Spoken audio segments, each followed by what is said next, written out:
गौतम बुद्ध कहते हैं, दुनिया नहीं जानती कि हम सभी का अंत यहीं पर होना है, लेकिन जो लोग इस सत्य को जानते हैं उनके सारे झगड़े एक ही बार में खत्म हो जाते हैं। नमो बुद्धाय। एक दिन भगवान बुद्ध अपने शिष्यों के साथ बैठे थे।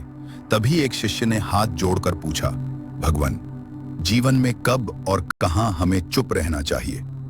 भगवान बुद्ध मुस्कुराए और बोले, हे भिक्षु, चुप रहना भी एक कला है। हर जगह बोलना बुद्धिमानी नहीं होती। जहां शब्द अनर्थ कर सकते हैं वहां मौन ही सबसे बड़ा रक्षक है। मैं तुम्हें बताता हूं किन अवसरों पर मौन रहना चाहिए। पहला, जब क्रोध आए, जब मन क्रोध से भर जाए, वाणी कड़वी होने लगे, उस समय कुछ न बोलो, क्योंकि गुस्से में निकला हर शब्द तीर बनकर दिल को घायल कर देता है। बुद्ध कहते हैं, क्रोध के समय मौन रहो, वही सबसे बड़ी जीत है। दूसरा, अज्ञानी के सामने, जहां सामने वाला तर्क सुनने को तैयार न हो, जहां बुद्धि के बदले अहंकार बोलता हो, वहां चुप रहना ही अच्छा है। बुद्ध बोले, मूर्ख से वाद विवाद करना अंधे को रंग समझाने जैसा है। तीसरा, अपमान के समय, जब कोई अपशब्द कहे या तिरस्कार करे, तब मौन रहना चाहिए, क्योंकि सामने वाला अपने कर्म का फल पाएगा। बुद्ध ने कहा, जो अपमान सहकर भी शांत रहे वो सच्चा वीर है। चौथा, किसी का भेद न खोलने के लिए जहां कोई गुप्त बात बताई जाए या किसी की निजता हो, वहां वाणी को रोकना ही सच्ची मित्रता है। बुद्ध कहते हैं, जिसे मौन रखना आता है वही विश्वास का पात्र है। पांचवा, अनजाने विषय पर जिस बात का ज्ञान न हो उस पर बोलना मूर्खता है। बुद्ध बोले, जहां ज्ञान न हो वहां मौन रहो, वही सच्चा ज्ञान है। छठा, विवाद की स्थिति में, जहां बात बात पर झगड़ा बढ़ने लगे, जहां वाद विवाद का कोई अंत न हो, वहां चुप रहना ही सबसे समझदारी है। बुद्ध कहते हैं, जहां शब्द शांति छीन ले वहां मौन सुख देता है। अंत में भगवान बुद्ध बोले, हे भिक्षुओं, वाणी बड़ी ताकत है, इसका उपयोग सोच समझकर करना चाहिए। मौन वह ढाल है जो जीवन को अनर्थ से बचाता है। जहां जहां वाणी दुख दे सकती है वहां वहां मौन ही सबसे बड़ा धर्म है। सभी शिष्य इस उपदेश को सुनकर गदगद हो उठे और प्रण किया कि जीवन में उचित स्थान पर मौन धारण करेंगे। बुद्धम शरणम गच्छामि। एक बार एक व्यक्ति गौतम बुद्ध के पास गया और पूछा कि मन को नियंत्रित करने का पहला चरण क्या है? बुद्ध कहते हैं, अपने मन को समझने का पहला चरण है इसके द्वारा दिए गए लालच की व्यर्थता को देखना, क्योंकि जब मन अशांत होता है तो कई तरह के लालच देता है। जिसने मन द्वारा दिए इन लालचों को पहचान लिया, उसने मन को समझ लिया। फिर व्यक्ति बुद्ध से पूछता है, लेकिन हमें यह कैसे पता चलेगा हमारा मन हमें लालच दे रहा है और वह लालच व्यर्थ है? इसका जवाब देते हुए बुद्ध कहते हैं, अनुभव से। मनुष्य मन के लालच से जिस कार्य को अतिपूर्वक करता है उसमें उसे हानि ही होती है, और हानि के बाद ही उसे अनुभव भी होता है। जैसे जिसने वास्तव में यह देख लिया कि नशा करना केवल दुख है, वह नशा मुक्त होना शुरू कर देगा। जिसने जान लिया कि ईर्ष्या से खुद का नाश होता है, वह ईर्ष्या से मुक्त हो जाएगा। मन को समझने का यही पहला चरण है। नमो बुद्ध। जब भगवान बुद्ध का अंतिम समय निकट आ चुका था, तब वे अपने प्रिय शिष्य आनंद के साथ यात्रा कर रहे थे। उस समय बुद्ध के पेट में अचानक तेज पीड़ा उठी। दर्द बहुत असहनीय था, फिर भी उनके चेहरे पर शांति बनी हुई थी। बुद्ध ने आनंद से कहा, आनंद, मुझे नदी से थोड़ा पानी ला दो। आनंद तुरंत नदी की ओर गए, लेकिन जब वे वहां पहुंचे तो देखा कि नदी का पानी मटमैला और गंदा था। आनंद सोच में पड़ गए, मैं अपने गुरु को ऐसा अशुद्ध पानी कैसे पिला सकता? वे बिना पानी लिए ही वापस लौट आए और बुद्ध को सच्चाई बता दी। कुछ देर बाद बुद्ध ने फिर शांत स्वर में कहा, आनंद, उसी नदी से पानी लेकर आओ। आनंद को आश्चर्य हुआ, फिर भी वे आज्ञा मानकर दोबारा नदी पर गए। इस बार जो उन्होंने देखा वह चमत्कार से कम नहीं था। नदी का पानी बिल्कुल साफ, शांत और निर्मल था। आनंद उस क्षण समझ गए कि यह साधारण घटना नहीं है। वे स्वच्छ पानी लेकर बुद्ध के पास आए, लेकिन उनके मन में एक प्रश्न उठ रहा था। आनंद ने विनम्रता से पूछा, भगवान, आपके पेट में इतना दर्द क्यों हो रहा है? तब बुद्ध ने उत्तर दिया, आनंद, मेरे एक गृहस्थ शिष्य थे जिनका नाम चुंद था। उन्होंने आग्रह पूर्वक मुझे मशरूम की सब्जी भोजन में दी थी। उस भोजन के बाद ही यह पीड़ा शुरू हुई। आनंद का हृदय व्याकुल हो उठा। उन्होंने पूछा, भगवान, जब आपको कष्ट हो रहा था तब आपने वह भोजन क्यों स्वीकार किया? बुद्ध के चेहरे पर करुण मुस्कान आई। उन्होंने कहा, आनंद, मेरे पूरे जीवन में केवल 2 भोजन ऐसे थे जो मुझे सबसे अधिक प्रिय लगे। पहला, वह भोजन जो मैंने परम ज्ञान प्राप्त करने से पहले किया था, और दूसरा, यह भोजन जो मैंने चंद के यहाँ की, क्योंकि यही मेरा अंतिम भोजन है। यह कहकर बुद्ध ने यह भी सिखाया कि चंद को कभी दोष न दिया जाए, क्योंकि उनका भाव शुद्ध था, सेवा सच्ची थी। बुद्ध का अंतिम संदेश यही था, जीवन की हर घटना में दोष नहीं, करुणा खोजो। हर अंत भी बुद्ध के पावन हाथों से यदि ये विधि होगी तो धन्य हो जाएंगे हम। महाराज, बुद्ध आ गए। एक विनती है आपसे। कहिए राजन। पिछले कई दिनों से मेरे स्वप्न में मेरे पिताश्री आ रहे हैं। मैंने ब्राह्मणों से भी इसका अर्थ पूछा तो उनका कहना था कि तुम्हारे पिताश्री को शांति नहीं मिली, उनके लिए पूजा करनी हो, यज्ञ संपन्न करना होगा। आप तो परम ज्ञान का स्वरूप है, तो विनती है आपसे कि पूजा विधि आप ही के हाथों से हो, जो मेरे पिताश्री तक पहुंचे, उन्हें मुक्ति मिले, जीवन मरण के इस चक्र से वो मोक्ष पाले। अवश्य राजन। आप मिट्टी के 2 घड़े मंगवाइए, एक में घी भरवाइए और एक घड़े में कंकड़ पत्थर भरवाइए, और उन दोनों घड़ों के मुंह कपड़े से बंधवा दीजिए और उन्हें लेकर नदी के तट पर आइए। मैं वहीं आपकी प्रतीक्षा करूंगा। मैं भी इसका प्रबंध करता हूँ महाराज। महाराज, अब आप इन दोनों घड़ों को पानी में डाल दीजिए।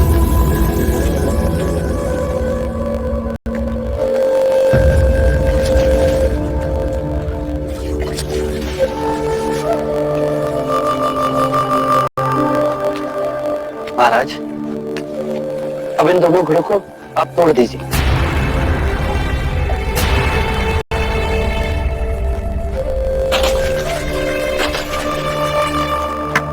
महाराज, अब आप ध्यान से देखिए, घी ऊपर और पानी पर तैरने लगा। अब बताइए, मेरे या किसी और के पूजा पाठ करने से क्या यह घी नीचे बैठ सकता है? असंभव। ये तो घी का स्वभाव ही नहीं। सत्य कहा आपने। उसी प्रकार किसी भी पूजा पाठ, विधि विधान, कर्म कांड के द्वारा पानी के अंदर डूबे हुए कंकड़ पत्थर क्या ऊपर आ तैर सकते हैं? नहीं बुद्ध, ये तो प्रकृति के नियम के विरुद्ध है। तो हम प्रकृति से भिन्न कैसे हो? हम भी तो प्रकृति का ही रूप है। सत्य कहा। बुद्ध कहते हैं, जिस दिन तुमने अपनी कमजोरी दुनिया को दिखा दी, उसी दिन लोग तुम्हारी ताकत को भूल जाएंगे। जीवन में हर इंसान के भीतर कुछ न कुछ कमजोरी होती है, डर, असफलता, दुख या अधूरापन। लेकिन जो बुद्धिमान होता है वह अपनी कमजोरी को दुनिया के सामने नहीं लाता, बल्कि उसे अपनी सबसे बड़ी ताकत में बदल देता है। एक बार एक भिक्षु बुद्ध के पास आया और बोला, भगवान, लोग मेरी बातों का मजाक उड़ाते हैं, मुझे गंभीरता से नहीं लेते। बुद्ध मुस्कुराए और बोले, क्या तुमने कभी उन्हें अपनी कमजोरी दिखाई है? भिक्षु बोला, हां, मैंने बताया कि मैं असुरक्षित महसूस करता हूं, मैं कमजोर हूं। बुद्ध बोले, यही गलती हुई। संसार उस पेड़ की तरह है जो तूफान में झुकते हुए डालों को तोड़ देता है, लेकिन जो दृढ़ खड़ा रहता है उसे सम्मान देता है। बुद्ध ने कहा, दुनिया को यह दिखाओ कि तुम संघर्ष कर रहे हो, लेकिन कभी यह मत दिखाओ कि तुम टूट चुके हो, क्योंकि लोग तुम्हारी कमजोरी का सहारा नहीं बनेंगे, बल्कि उसी का इस्तेमाल तुम्हें और गिराने में करेंगे। उन्होंने आगे कहा, अपनी कमजोरी को भीतर रखो और उस पर काम करो। जिस दिन तुम अपनी कमजोरियों को समझकर उन्हें सुधार लोगे, उसी दिन तुम्हारे पास ऐसी ताकत होगी जिसे कोई नहीं तोड़ पाएगा। भिक्षु ने पूछा, लेकिन प्रभु, क्या अपनी कमजोरी छिपाना झूठ नहीं है? बुद्ध बोले, नहीं, यह आत्मसंयम है। झूठ वह होता है जब तुम किसी और को धोखा देते हो, पर जब तुम अपनी कमजोरी पर काम करते हुए उसे भीतर रखते हो तो यह तुम्हारे आत्मबल का प्रमाण है। बुद्ध ने कहा, यदि तुम चाहते हो कि दुनिया तुम्हारा सम्मान करे, तो पहले खुद को ऐसा बनाओ कि सम्मान का पात्र बनो। कमजोरी दिखाने से सहानुभूति मिल सकती है, पर सम्मान केवल शक्ति से मिलता है। इसीलिए बुद्ध कहते हैं, कमजोर दिखने से बेहतर है मौन रहकर मजबूत बनना। लोगों को तुम्हारा परिणाम दिखाओ, कारण नहीं। जो व्यक्ति अपनी कमजोरी छिपाकर उसे सुधारने में लग जाता है, वही व्यक्ति एक दिन दुनिया के सामने विजेता बनकर खड़ा होता है। बुद्धम शरणम गच्छामि।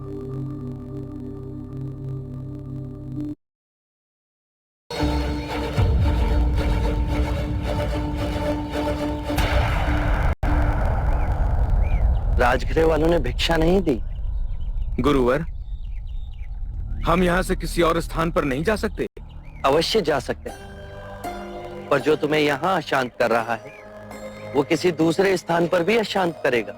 नहीं गुरुवर, यहाँ के लोग हमारा अपमान करते हैं, हमारा उपहास करते हैं, ताने मारते हैं। और तुम्हें क्रोध आता है। यदि यही लोग तुम्हारे पथ पर फूलों की पंखुड़ियां बिछाएंगे तो तुम्हें प्रसन्नता होगी। अर्थात तुमने अपनी शांति की कुंजी को दूसरों के हाथों में सौंप दी है। बाहर की बात तुम्हें विचलित भी कर सकती है और तुम्हें प्रसन्न भी कर सकती है।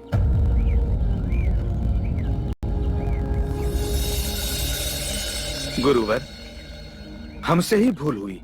यदि बाहर के कारण दुख और क्रोध हमारे मन में है, तो हमने ही मन से आपके संदेश को ग्रहण नहीं किया है।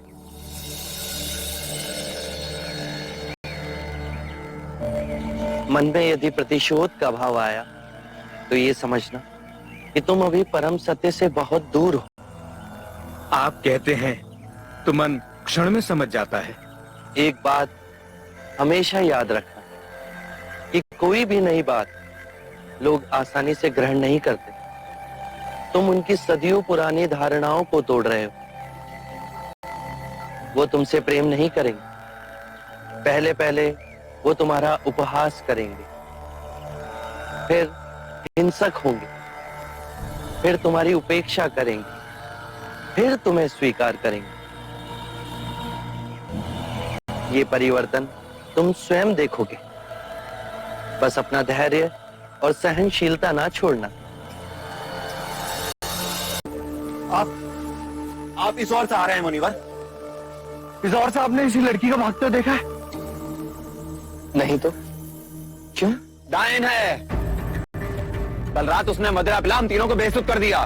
सुबह जब आंख खुली तो देखा हमारा सारा धन लूट के ले गई बिना कारण। मुनिवर, हम उसे आनंद प्रमोद के लिए वाराणसी ले जा रहे हैं। उसने आप सबका बोझ कम कर दिया, पर आप अब तक उसका बोझ उठाए घूम रहे हैं। आप हमारा उपहास कर रहे हैं। उस लड़की से कहीं अधिक चिंतित हम अपने मूल्यवान आभूषणों के लिए हैं। जो लुट गया वो मिलेगा तो नहीं। अरे इतना धन था कि आपने कभी देखा भी नहीं होगा। कि उस नारे के पीछे हम मतवाले हो गए। उसके सौंदर्य ने हमें लूट लिया, अन्यथा ऐसा कदापि ना होता। तो आप सबको अब भी लूट रही है।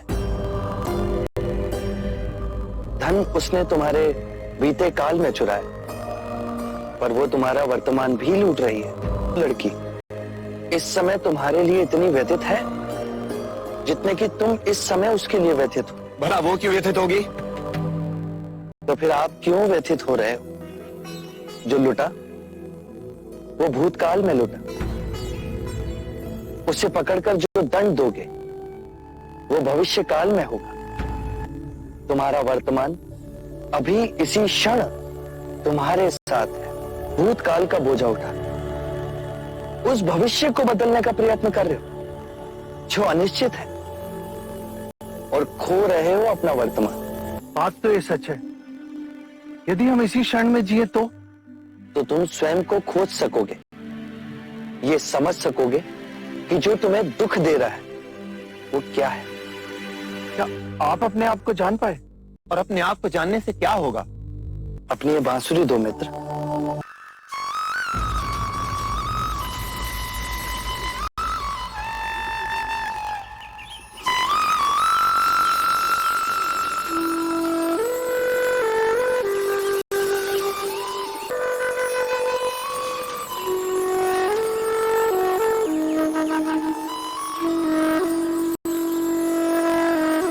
कितने वर्षों के बाद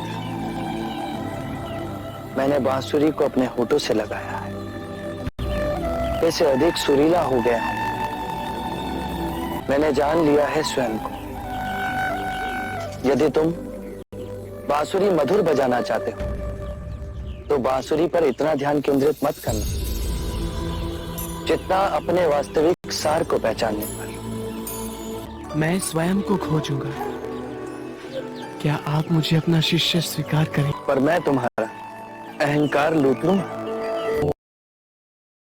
गौतम बुद्ध का एक शिष्य बार बार शिकायत करता, मेरी कोई मदद नहीं करता, कोई मेरे डाउट्स क्लियर नहीं करता। गौतम बुद्ध मुस्कुराए और बोले, अब दीपो भव, स्वयं अपना दीपक बनो। उन्होंने समझाया, जिस तरह कीचड़ में कमल खिलता है वैसे ही इंसान को अपनी ताकत भीतर खोजनी पड़ती है। यही आत्मनिर्भरता है। मन की क्लैरिटी तुम्हें कोई और नहीं दे सकता। अगर तुम हमेशा दूसरों पर निर्भर रहोगे तो बस एवरेज रह जाओगे, लेकिन अगर तुम खुद पर भरोसा रखोगे, गिरते उठते आगे बढ़ते रहोगे तो एक दिन जरूर सफल बनोगे। याद रखो, भीड़ आपको डायरेक्शन नहीं देती बल्कि आपको कंफ्यूज करती है और फॉलो करना सिखाती है। इसलिए भीड़ की नकल मत करो, अपनी यूनिक स्किल्स बनाओ। लोग आज हंसेंगे लेकिन कल वही तुम्हारी बातें करेंगे। इसलिए अपना उद्देश्य खुद सुनो और पूरी ऊर्जा इसमें लगा दो। याद रखो, कोई प्रयास खाली नहीं जाता।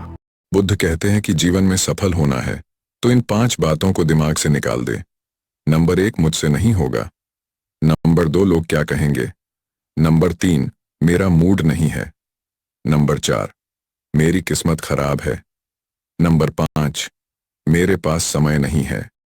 किसी भी बात पर सहजता से विश्वास मत करना, चाहे वो मेरे ही कहे हुए वचन ही क्यों ना हो, जब तक वो तुम्हारे विवेक और तुम्हारी व्यवहारिक बुद्धि से मेल ना खाए।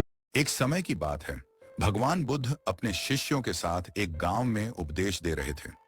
उसी दौरान एक व्यक्ति ने प्रश्न किया, भगवान, मन का भय कैसे दूर करें? बुद्ध मुस्कुराए और बोले, कल सुबह नदी के किनारे मिलो, मैं तुम्हें उत्तर दूंगा।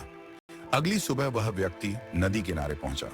बुद्ध ने उसे एक कटोरा दिया और कहा, इस कटोरे को पानी से भरकर लाओ, लेकिन ध्यान रखना पानी छलके नहीं। वह व्यक्ति बहुत सावधानी से कटोरे को भरकर लाया। बुद्ध ने मुस्कुराते हुए पूछा, जब तुम पानी भर रहे थे तब तुम्हें कोई डर लगा? व्यक्ति ने उत्तर दिया, नहीं, मेरा पूरा ध्यान पानी को छलकने से बचाने में था, इसलिए मुझे किसी डर का अनुभव नहीं हुआ। बुद्ध ने समझाया, जिस प्रकार तुम्हारा ध्यान कटोरे में था और तुम्हें डर नहीं लगा, उसी प्रकार यदि तुम अपने मन को सकारात्मक विचारों, अच्छे कार्यों और ध्यान में लगाओगे तो भय स्वतः ही दूर हो जाएगा। एक समय की बात है, बुद्ध के पास एक युवा भिक्षु आया जो बहुत ही बेचैन और परेशान था। वह बार बार अपने साथियों के साथ झगड़ता था और हमेशा दूसरों की कमियों पर ध्यान देता था।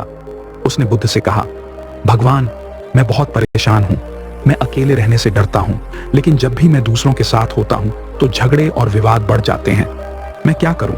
बुद्ध ने युवा भिक्षु से कहा, जब हम दूसरों के साथ होते हैं तो हमारा मन अक्सर बाहरी चीजों में उलझ जाता है, लेकिन जब हम अकेले होते हैं तो हमें अपने भीतर झांकने का मौका मिलता है। हमें अपने मन को समझने का, उसे सुधारने का और सच्ची शांति तथा संतोष का अनुभव करने का अवसर मिलता है। युवा भिक्षु ने यह सुनकर अपनी बेचैनी को शांत किया और अकेले रहने की महत्ता को समझा। उसने अकेले बैठकर ध्यान किया और धीरे धीरे अपने मन की शांति को पाया। नमो बुद्धाय। एक स्त्री अपने क्रोध के कारण बहुत परेशान थी। लोग उससे बात करने में भी घबराते थे। जब उसका क्रोध शांत होता तो उसे बड़ा पछतावा होता था।